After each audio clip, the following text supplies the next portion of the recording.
पहले वीडियो में मैंने आपको रहीम के 3 दोहे बताए, रहीम के बारे में बताया, उनके काव्य के बारे में बताया कि किस प्रकार का काव्य है, श्रृंगार परक है, नीति परक है और भक्ति परक है।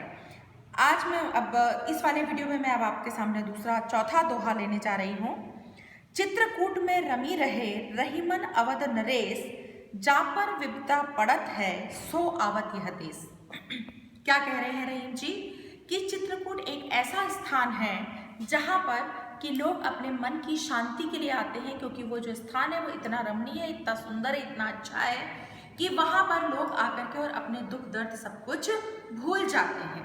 फिर वो यहाँ पर बात कर रहे हैं श्री राम की कि जिनको वनवास दे दिया गया था 14 वर्ष का, और जब वो 14 वर्ष के वनवास के लिए निकले थे तो वह भी आकर के और चित्रकूट में बस गए थे। जब वो चित्रकूट में आकर के बस गए थे तो वहाँ का पहले ही इतना अच्छा वातावरण देख करके और उनको बहुत अधिक शांति प्राप्त हुई थी और उन्होंने वहीं पर अपना स्थान बना लिया था। तो इस प्रकार से वह चित्रकूट में आकर के उनको अथाह शांति की प्राप्ति हुई थी। तो वो यही कहते हैं कि जो चित्रकूट है वो एक ऐसा स्थान है जहाँ पर लोग आकर के अपना दुख दर्द तकलीफ सब कुछ भूल जाते हैं और उन्हें अथाह शांति की प्राप्ति होती है। युग चाहे कोई सा भी रहा हो, सतयुग रहा हो, कलयुग रहा हो, कोई सा भी युग रहा हो, लेकिन मनुष्य को कई बार शांति की आवश्यकता पड़ती है। उनको कई बार ऐसा लगता है कि इन सारी चीज़ों से, इन सारे सांसारिक चीज़ों को छोड़ करके और कहीं पर थोड़ी देर शांति से बैठा जाए ताकि हम अपना आत्मविश्लेषण कर सकें, अपना आत्मचिंतन कर सकें और हम अच्छी तरीके से सोच समझ सकें, अपने विचारों को थोड़ी देर के लिए हम विराम लगा सकें। तो ऐसे स्थान की मनुष्य को बहुत ज़्यादा आवश्यकता होती है। तो रहीम जी यही कहने की कोशिश कर रहे हैं कि अगर आपको कभी भी ऐसा लगता है कि आपको आपके जीवन के अंदर थोड़ी सी शांति की आवश्यकता है, जिस भागदौड़ की जिंदगी में आप चल रहे हो वहाँ से आपको थोड़ा सा विराम लेने की आवश्यकता है, थोड़ा सा रुकने की आवश्यकता है, तो आप चित्रकूट जैसे स्थान पर जा करके और अपने आप को शांत कर सकते हैं। आप अपनी सारी नकारात्मक सोच को सकारात्मकता के अंदर बदल सकते हैं। क्यों उन्होंने ऐसा कहा है? क्योंकि चित्रकूट अपने आप में एक रमणीय स्थल है। दूसरी चीज वो कहने की कोशिश कर रहे हैं कि जब श्री राम वहां आकर के बस जाते हैं तो उसकी सुंदरता के साथ साथ उसकी पवित्रता भी और ज्यादा अच्छी हो जाती है, बढ़ जाती है। तो जब उसके अंदर पवित्रता भी समाहित हो जाती है तो वह स्थान भी अपने आप में बहुत अच्छा हो जाता है और किसी को बहुत अथाह शांति प्रदान करने वाला हो जाता है। तो वो यही कह रहे हैं कि जिसको भी कष्ट हो, परेशानी हो, कोई दुख हो, कोई तकलीफ हो और वो अगर थोड़ी सी शांति की चाह में है तो उसे चित्रकूट जैसे स्थान पर जाकर के और कुछ समय के लिए रहना चाहिए, अपना विश्लेषण करना चाहिए, अपना आत्मविश्लेषण करना चाहिए, अपने सारे कष्टों को, अपने सारे दुखों को वहां जाकर के और भुला देना चाहिए और अथाह शांति की प्राप्ति करनी चाहिए। ऐसा रहीम जी का मानना है। हम आगे बढ़ते हैं और 5वें दोहे में देखते हैं कि रहीम जी क्या कहने की कोशिश कर रहे हैं। रहीम जी कह रहे हैं कि दीरद दोह अरथ के आखर थोरे आही, ज्यो रहीम नट कुंडली सिमटी कूदी चढ़ी जाही। अर्थात इन्होंने फिर यहाँ पर एक उदाहरण के द्वारा हमको कुछ कहने की कोशिश करी है और वो क्या कह रहे हैं, वो दोहों के बारे में बता रहे हैं। दोहा जैसे कि मैंने आपको पहले भी कहा था कि दोहा एक छंद होता है, छंद के रूप में हम दोहे का प्रयोग करते हैं। दोहा हमेशा बहुत छोटा होता है। आप सभी जिस प्रकार से किताब के अंदर देख रहे हैं कि जो रहीम जी के दोहे हैं या आगे भी जो दोहे दिए गए हैं वह 2-2 पंक्ति के होते हैं, 2 से अधिक कभी भी दोहों की पंक्ति नहीं होती है। और उसकी एक और विशेषता होती है कि दोहों को हमारे साहित्य के अंदर स्थान कब मिलता है, जबकि वो दोहे जो है वो साहित्यिक रूप से बिल्कुल सटीक होते हैं, बिल्कुल सही होते हैं। और उनकी सही की गणना किस प्रकार की जाती है?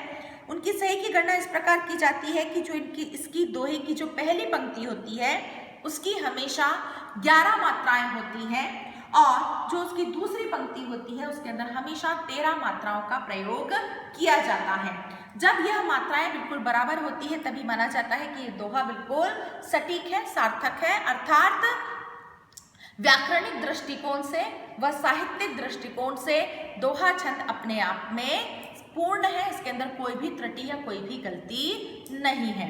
तो जिस प्रकार जो दोहा होता है वो बहुत छोटा होता है, 2 पंक्ति का होता है, उसके अंदर शब्द बहुत थोड़े होते हैं, लेकिन उसके अंदर एक दो तरह के अर्थ छिपे होते हैं। एक वो अर्थ जो हम साधारण जो सिर्फ इन अक्षरों को देख करके करते हैं, और दूसरा वो अर्थ जिसको हम गूढ़ अर्थ कहते हैं या जिसको हम छुपा हुआ अर्थ कहते हैं, जिसके अंदर बहुत ज़्यादा गहराई होती है, जो हमको समझाने की कोशिश की जाती है। इस प्रकार से दोहे दिखने में बहुत छोटे होते हैं, लेकिन उनका अर्थ जो है वो बहुत ज़्यादा व्यापक होता है, बहुत ज़्यादा विस्तृत होता है। ठीक उसी प्रकार से जिस प्रकार से कि एक नट एक जाति होती है जो कि कला दिखाने के अंदर, कला अर्थात किस प्रकार की कला, अगर मैं आपको उदाहरण स्वरूप बताना चाहूँ तो इंदौर के अंदर कोई भी ऐसा नहीं होगा जिसने नखराली धाड़ी नहीं देखी होगी। नखराली धाड़ी में आपने देखा होगा कुछ नृत्य संगीत का प्रोग्राम चलता है, कुछ कठपुतली का डांस चलता है। उसी प्रकार से कुछ लोग होते हैं जो कि अपनी कला दिखाने की कोशिश करते हैं। एक तो होता है रस्सी के ऊपर चलना, और उसी रस्सी के ऊपर चलते हुए आपने देखा होगा कि जो रस्सी के ऊपर चलने वाला जो कलाकार होता है उसके पास उसके हाथ में एक बहुत बड़ा रिंग होता है, एक बहुत बड़ा गोल घेरे टाइप की चीज होती है, जिसके अंदर से वो अपने पूरे शरीर को निकाल देता है, चाहे उसका शरीर कितना ही बड़ा क्यों ना हो, चाहे उसकी उम्र कोई सी भी क्यों ना हो। तो एक ये नट जो है ये एक जाति होती है जो कि इस प्रकार के करतब दिखाने का कार्य करती है, तो उसको नट कहा जाता है। तो जब वो नट लोग जो अपने आप को इतने बड़े शरीर को उस छोटे से घेरे में से निकाल लेते हैं, तो आप सोच सकते हैं कि वो यही कह रहे हैं कि जो दोहा होता है वो होता बहुत छोटा है, ठीक उसी गोल सर्कल के समान, उस रिंग के समान, उस घेरे के समान, लेकिन जो उसका अर्थ होता है वो उस नट के शरीर के समान होता है, अर्थात बहुत बड़ा होता है, बहुत विस्तृत होता है। तो उन्होंने दोहे का और नट का एक उदाहरण आपके सामने प्रस्तुत किया है कि जिस प्रकार से उसका इतना बड़ा शरीर उस छोटे से घेरे में से निकल जाता है, उसी प्रकार से ये दोहे बहुत छोटे होते हैं, लेकिन जब हम इनका अर्थ देखते हैं तो बहुत बड़ा होता है, बहुत विस्तृत होता है। उसके बाद हम बात करते हैं आगे की। तो आगे रहीम जी क्या कह रहे हैं, देखिए आगे के दोहे में कि धनी रहीम जलपंक को लघु जिय पियत अघाय, उददी बड़ाई कौन है जगत पिया सो जाए। यानी कि यहाँ पर इन्होंने फिर तुलना करी है एक छोटी सी चीज में और एक भव्यता वाली बड़ी चीज में। क्या कह रहे हैं वो कि व्यक्ति के लिए अगर कोई छोटी सी भी चीज अगर उसके उपयोग की है, उसके काम की है, तो वो उसके लिए बहुत बड़ी साबित होती है। लेकिन आपके पास बहुत बड़ी चीज है और सामने वाले के किसी के भी उपयोग की नहीं है, यहाँ तक कि आपके भी उपयोग की नहीं है, तो वह किसी भी उसका जो स्वरूप है वो आपके लिए नगण्य है, समाप्त है, वो आपके लिए कोई भी मायने नहीं रखता है।